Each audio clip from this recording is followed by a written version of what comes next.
हमारे channel know basics पे आपका फिर से स्वागत है। भक्ति आंदोलन से जुड़ा हुआ आज का हमारा ये वीडियो है और ये दूसरा और अंतिम वीडियो होगा। इसमें भक्ति आंदोलन को हम पूरी तरीके से समाप्त कर लेंगे। इसके बाद हम आएंगे सूफी आंदोलन पर। तो आज के इस वीडियो की शुरुआत हम करते हैं कबीरदास से। तो कबीरदास का जन्म 1398 ईस्वी में और मृत्यु 1510 ईस्वी में हुआ था। इनके बारे में कहा जाता है कि इनका जन्म एक विधवा स्त्री के गर्भ से हुआ था और यही कारण था कि इनकी माँ जो है इनका परित्याग कर देती है और इनका पालन पोषण एक जुलाहे परिवार में होता है जिनका नाम होता है नीरू और नीमा। ये सिकंदर लोदी के समकालीन माने जाते हैं और ये निर्गुण धारा से संबंध रखने वाले संत होते हैं, एकेश्वरवादी होते हैं।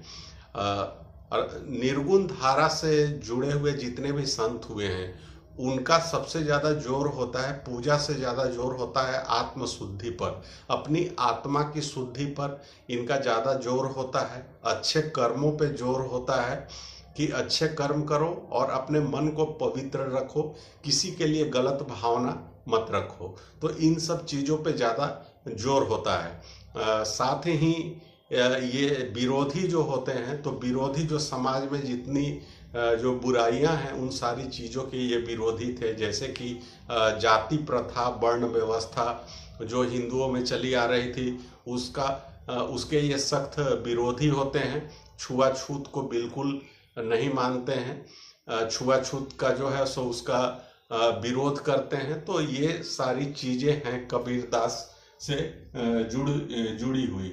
इनके जो गुरु हैं वो रामानंद होते हैं और इनके जो शिष्य हैं वो दादू दयाल और मलूक दास प्रमुख हैं। विरोध, मूर्ति पूजा, अंधविश्वास, तीर्थ यात्रा, गंगा स्नान, इन सारी चीज़ों का, अर्थात कह लें कि जितने भी जो कर्म कांड थे हिंदू धर्म में, वर्ण व्यवस्था, जाति व्यवस्था, छुआछूत, इन सारी चीज़ों के ये विरोधी थे।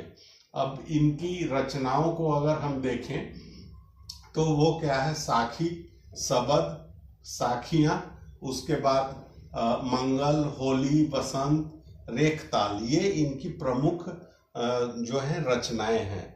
और एक और जो सबसे प्रमुख बात है कि इनका कहना था कि भक्ति के लिए या मोक्ष प्राप्ति के लिए, भगवान की साधना के लिए सन्यासी बनना जरूरी नहीं है, बल्कि गृहस्थ बनकर भी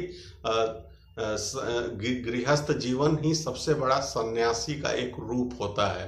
तो मोक्ष प्राप्ति के लिए या संत बनने के लिए घर छोड़ना या घर का त्याग करना, सन्यासी बनना, इन सब चीज़ों को ये नहीं मानते थे और गृहस्थ जीवन के साथ ही इनका कहना था कि संत बना जा सकता है।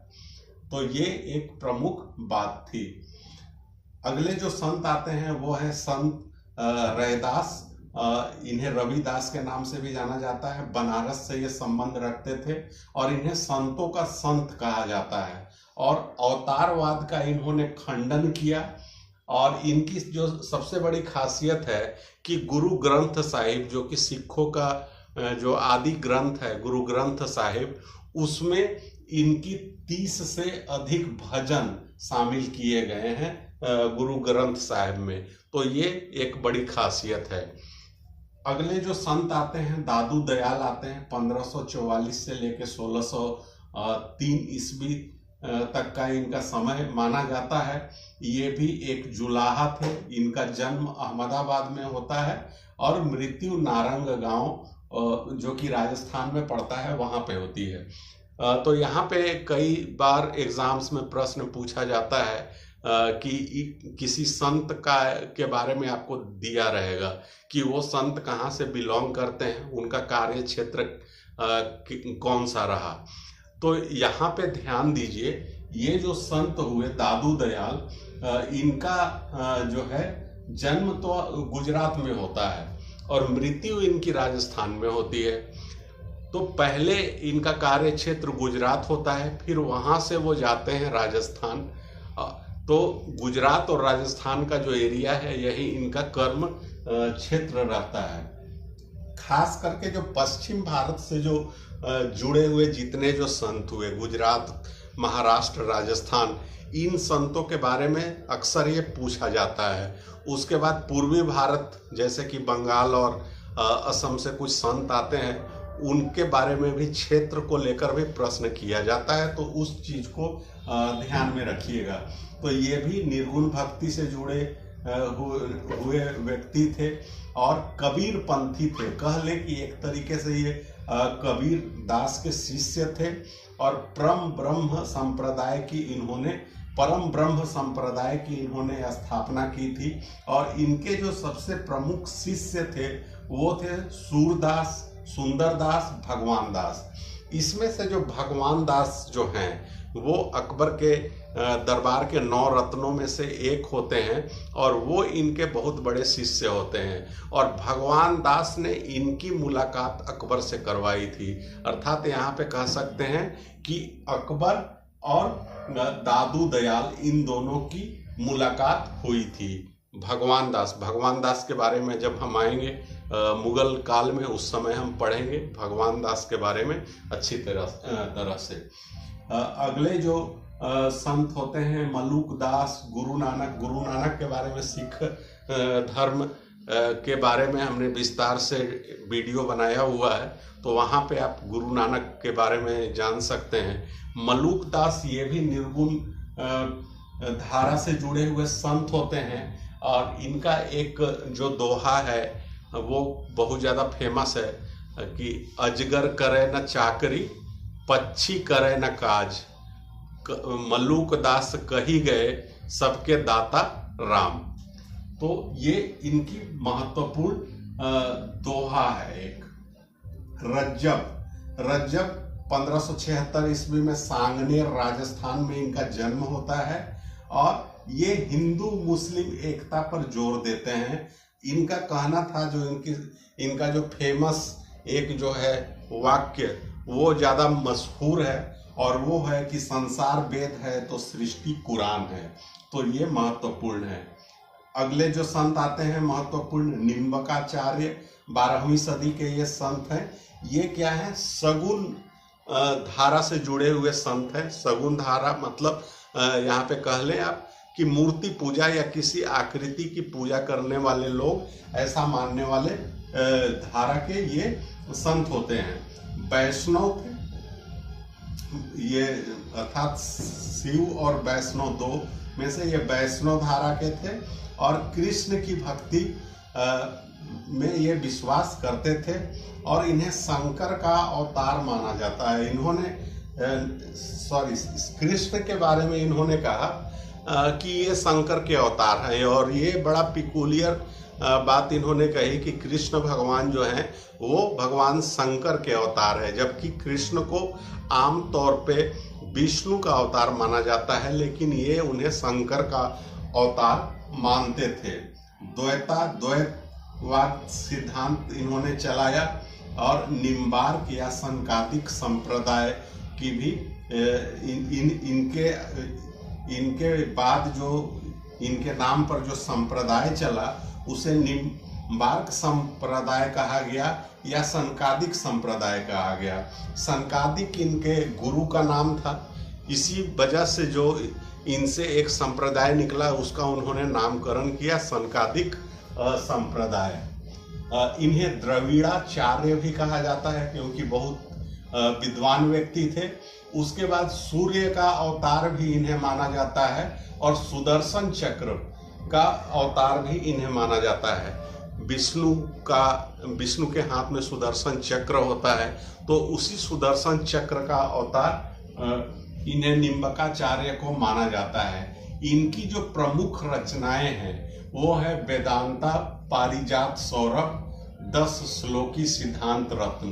तो ये 2 महत्वपूर्ण रचनाएं हैं। अगले जो महत्वपूर्ण संत हैं वो है माधवाचार्य। ये भी सगुन धारा के उपासक हैं और वैष्णव हैं। द्वैतवाद को ये मानते हैं और लक्ष्मी और नारायण की पूजा पर ये जोर देते हैं, जोर दिया इन्होंने।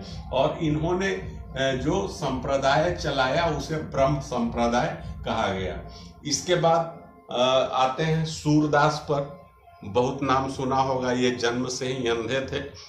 तो सूरदास 1478 से लेकर 1583, 1478 में जन्म होता है, 1583 में मृत्यु होती है।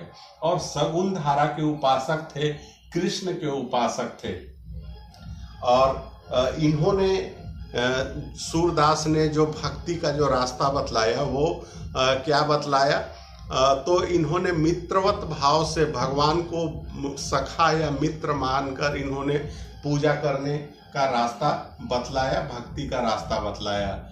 और हिंदी साहित्य में इनका बहुत अमूल्य योगदान है इनके, इसलिए इन्हें कई उपाधियां भी दी गई, जैसे कि हिंदी साहित्य का सूर्य इन्हें कहा जाता है, वात्सल्य रस का सम्राट कहा जाता है।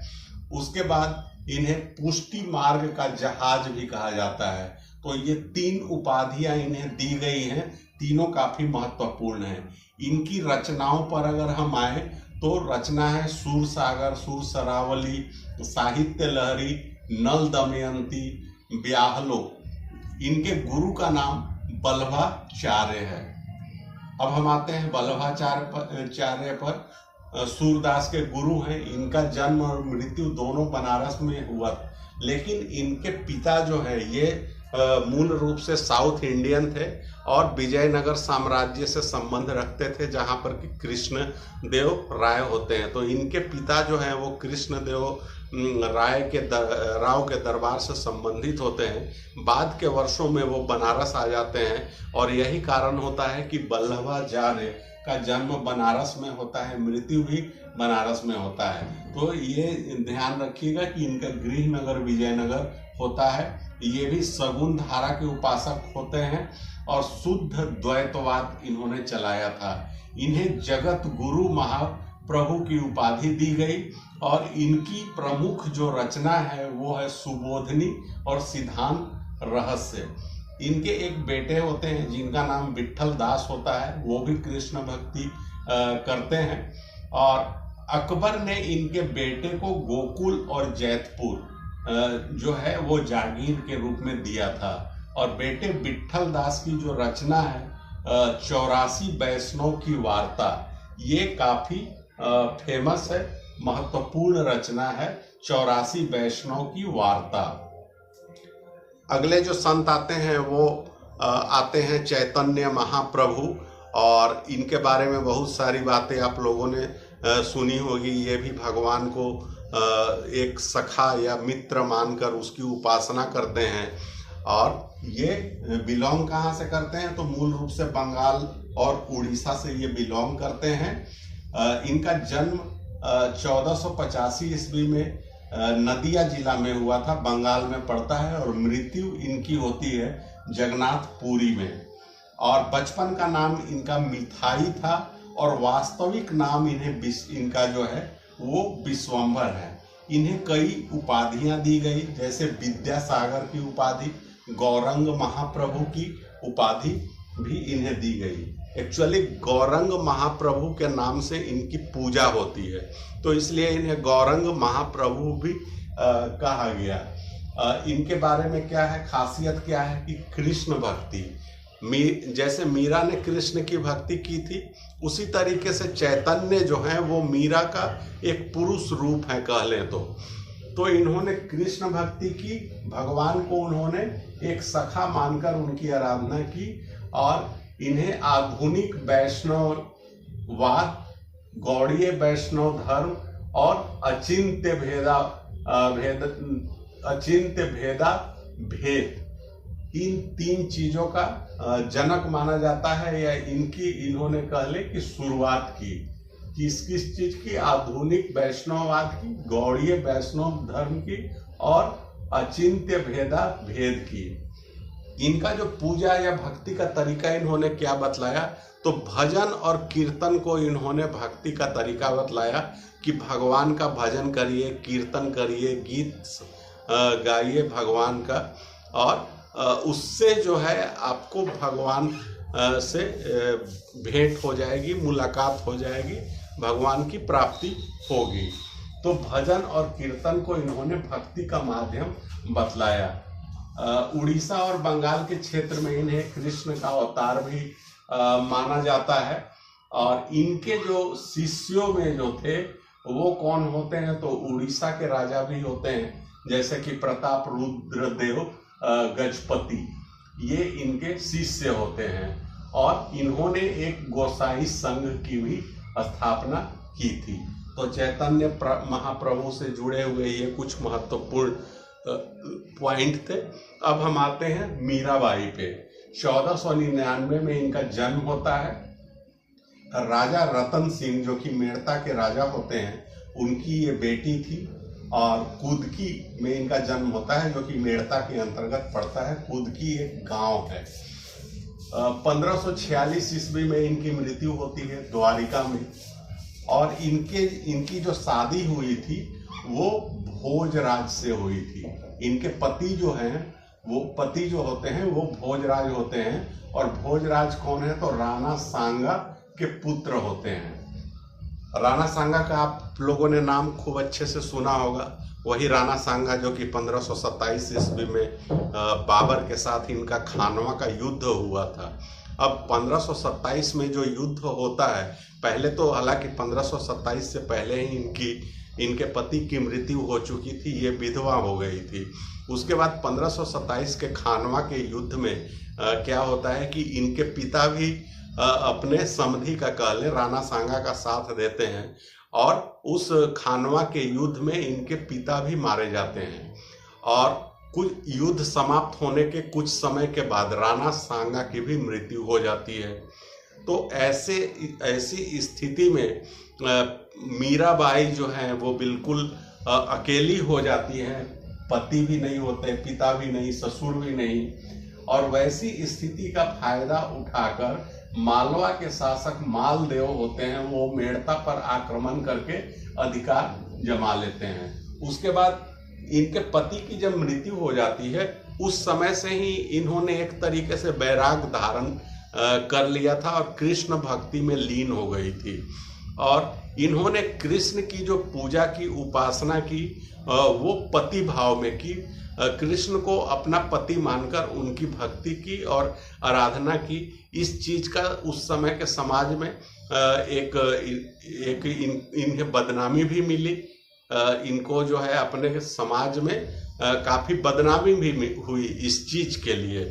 अंततः वो क्या करती है कि वो मेड़ता को छोड़ देती है और फिर वो गुजरात की तरफ आ जाती है। तो यहाँ पे ध्यान रखिएगा कि मीराबाई राजस्थान में इनका जन्म हुआ, शादी भी राजस्थान में हुई है। उसके बाद ये गुजरात की तरफ मूव कर रही है। कहाँ मूव कर रही है, तो वहां पे मुख्य जो केंद्र है द्वारका, कृष्ण का जो शारदा पीठ है वहां उस तरफ चली जाती है। ये करती क्या है, तो भजन करती हैं और गीत गाती हैं, कृष्ण से संबंधित भक्ति गीत ये गाती हैं। और इनकी जो रचना है मुख्यतः वही भक्ति गीत ही हैं, जो कि ब्रज भाषा में भी इन्होंने भक्ति गीत गाए हैं। उसके बाद राजस्थानी, जो राजस्थान से ही बिलोंग करती हैं, तो राजस्थानी भाषा का भी उसमें पुट होता है। और भक्ति गीतों का जो संग्रह है वो पदावली के नाम से जाना जाता है। तो मीराबाई की जो रचना है वो क्या है कि भक्ति गीतों का संग्रह है पदावली। ये ध्यान रखिएगा। अब हम आते हैं अगले जो संत होते हैं, वो होते हैं तुलसीदास। 1582 में बांदा में इनका जन्म होता है। मृत्यु 1623 ईस्वी में होती है। कहाँ होती है, स्थान के बारे में जानकारी नहीं मिलती है। इनके पिता का नाम आत्माराम दुबे और माता का नाम हुलसी होता है। और इनकी पत्नी रत्नावली होती है। ऐसा कहा जाता है कि तुलसीदास को अपनी पत्नी से बहुत ज़्यादा प्रेम था, इतना ज़्यादा लगाव था कि वो सिर्फ अपनी पत्नी के यादों में ही खोए रहते थे। और इनकी पत्नी जो है सो इनको धिक्कारती भी है। और उस धिक्कार के बाद इनको एक झटका लगता है और वहाँ से ये भक्ति मार्ग को पकड़ लेते हैं और राम भक्ति में लीन हो जाते हैं। उसके बाद ये कई रचनाएं रचते हैं और हिंदी साहित्य में इनका बहुत अमूल्य योगदान है। इनका जो एक और अमूल्य योगदान है वो क्या है कि शैव और वैष्णव जो मतावलंबी है उनमें एकता स्थापित करने का श्रेय तुलसीदास को दिया जाता है। अकबर के ये समकालीन थे और 1575 ईस्वी में इन्होंने रामचरितमानस की रचना की। इनकी जो अन्य रचनाएं हैं वो बहुत ज़्यादा इन्होंने रचनाएं की है हिंदी साहित्य में। वो क्या है, रामाज्ञा प्रश्न, रामलला, नच्छहु, पार्वती मंगल, दोहावली, गीतावली, कवितावली, श्री कृष्ण कवितावली, विनय पत्रिका, बरबय रामायण। तो बहुत सारी इन्होंने रचनाएं की और इनकी जो मुख्य रूप से रचनाएं हैं ब्रज भाषा में है और हिंदी में है। तो ये राम भक्ति पर ये जोर देते हैं तुलसीदास। उसके बाद संत ज्ञानेश्वर का आपने नाम सुना होगा, ज्ञानदेव के नाम से भी ये जाने जाते हैं और इनके बारे में कहा जाता है कि ये विष्णु के 11वें अवतार होते हैं। 11वें अवतार विष्णु के माने जाते हैं। इन्होंने भगवत गीता पर एक टीका लिखा जिसे ज्ञानेश्वरी के नाम से जाना जाता है और ये एक रहस्यवाद पे जुड़ा हुआ बहुत उच्च कोटि का जो है टीका या बुक माना जाता है। रामदास के बारे में क्या है तो शिवाजी के ये गुरु माने जाते हैं रामदास, और धरकड़ी संप्रदाय की इन्होंने चलाया, स्थापना की। उसके बाद एकनाथ तुकाराम, ये जितने हैं रामदास, एकनाथ, तुकाराम, ये सारे महाराष्ट्र से जुड़े हुए हैं, तो इनका नाम जान लेना काफी होगा। तुकाराम इन्होंने वारकरी संप्रदाय चलाया, जैसे रामदास ने धरकड़ी संप्रदाय को चलाया, तुकाराम ने वारकरी संप्रदाय को चलाया। नामदेव, ये इनकी खासियत क्या है, एक दर्जी थे और पहले एक डाकू थे, बाद में ये वैराग की ओर मुड़ते हैं, भक्ति धारा की ओर मुड़ जाते हैं और फिर एक बहुत बड़े संत बन जाते हैं।